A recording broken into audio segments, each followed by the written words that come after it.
vous pouvez me traiter de fou. Mais, ne pensez-vous pas que ceci ressemble à ça?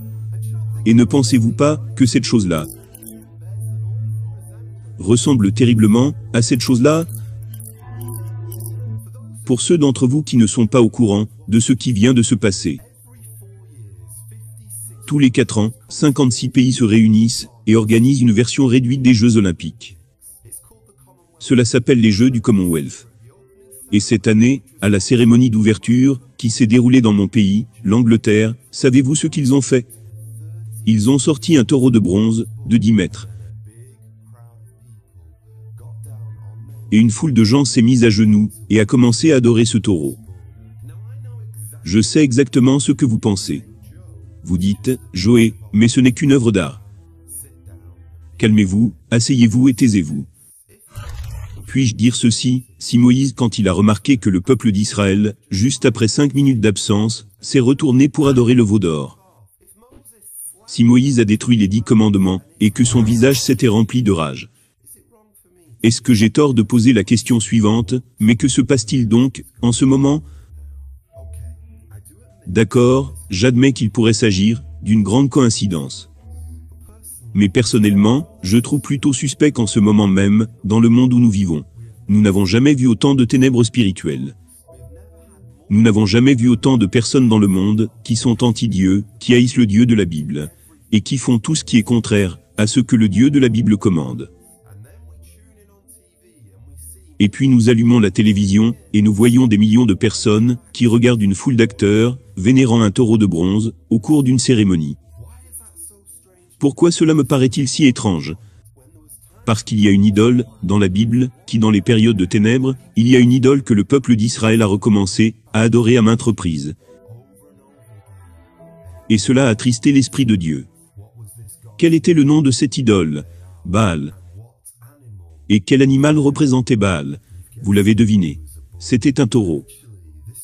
Mais en fait, cela va beaucoup plus loin qu'une simple bande de gens adorant une idole de taureau. Lorsque Jésus-Christ parlait de Satan, savez-vous quel nom il a donné à Satan? Il l'a appelé Belzébul. En d'autres termes, tu es Baal, tu es le prince des démons. Et cela est très effrayant. Parce que lorsque Moïse a trouvé le peuple d'Israël en train d'adorer ce veau d'or, qu'est-ce que cela représentait? Cela signifiait que ces gens adoraient Satan. Lorsque le roi Akab et la reine Jézabel ont introduit le culte de Baal auprès du peuple d'Israël, quelle adoration ont-ils introduit? Ils encourageaient les gens à se prosterner devant Satan. Lorsqu'Élie a confronté ses 450 prophètes de Baal, à qui a-t-il lancé le défi? Il ne confrontait pas juste les 450 hommes. Non, il affrontait 450 hommes qui travaillaient pour Satan. Voilà à quoi cela ressemble. Et que fait la BBC? La BBC encourage les gens à adorer Satan en direct à la télévision. Mais il y a encore un autre incident où les taureaux sont décrits encore négativement. La Bible dit, de nombreux taureaux sont autour de moi, des taureaux de Basan m'environnent. Vous n'allez pas le croire, mais littéralement la semaine dernière, un ami et moi avons été attaqués par une vache. Nous étions en train de faire une sorte de promenade populaire, appelée parcours familial et amical. Nous avons remarqué un grand groupe de vaches, une quinzaine environ, qui nourrissaient leurs petits. Ce qui était particulièrement troublant, c'est qu'il y avait un autre grand taureau. Non, il ne s'agissait pas d'un vieux taureau décrépit, dont on se dit, oh, c'est bon, je peux le distancer. Non, ce taureau était empilé, il pouvait faire de gros dégâts. Alors que nous essayons de passer rapidement, l'une des vaches se retourne soudain, et enfonce sa tête dans la poitrine de mon ami Paul, et commence à le charger. Mon ami Paul n'est pas le grand athlète sur Terre. Mais il m'a dit, tu sais quoi, je me suis mise en mode crocodile Dundee, et j'ai passé ma main sur la tête de la vache. Et je l'ai poussé en arrière. Et j'ai littéralement vu ce qui s'est passé. Paul fut chargé par cette vache.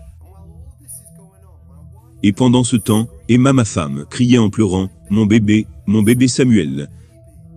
Ce que nous avons fait, c'est que nous avons finalement réussi à nous éloigner des vaches.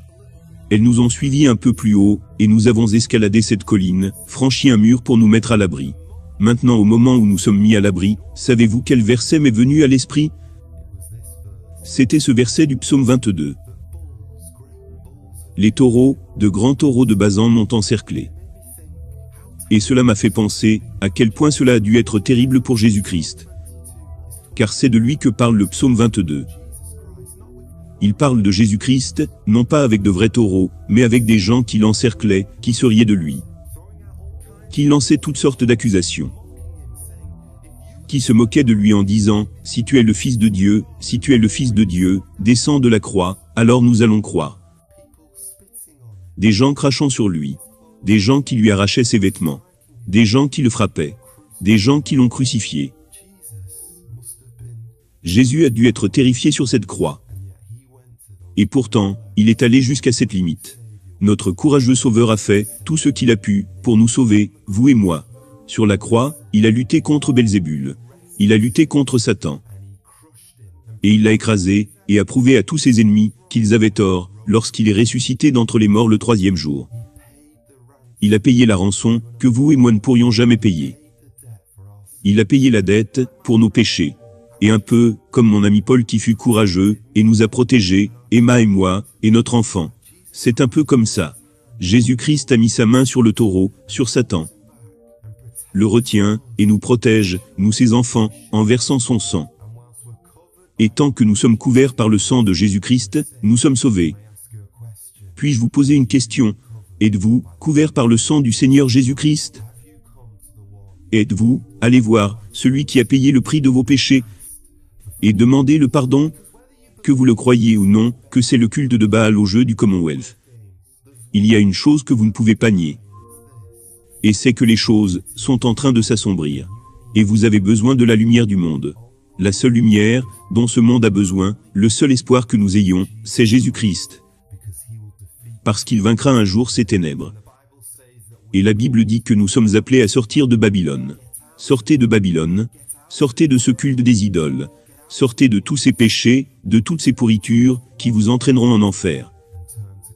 Et tournez-vous vers le Christ, notre sécurité, notre salut, et notre espoir au-delà de la tombe. S'il vous plaît, réfléchissez à ce que j'ai dit aujourd'hui. Et s'il vous plaît, tournez-vous vers le Seigneur Jésus-Christ, dans la repentance, et la foi. Au fait, avez-vous entendu parler de Kendrick Lamar? Avez-vous vu comment il se moque du Seigneur Jésus-Christ? Si ce n'est pas le cas, vous devez regarder cette vidéo tout de suite. Et si vous n'êtes pas encore abonné, s'il vous plaît, pensez à le faire. J'ai vraiment envie de vous revoir, pour avoir l'occasion de vous parler de Jésus. Que Dieu vous bénisse tous. Et merci d'avoir regardé.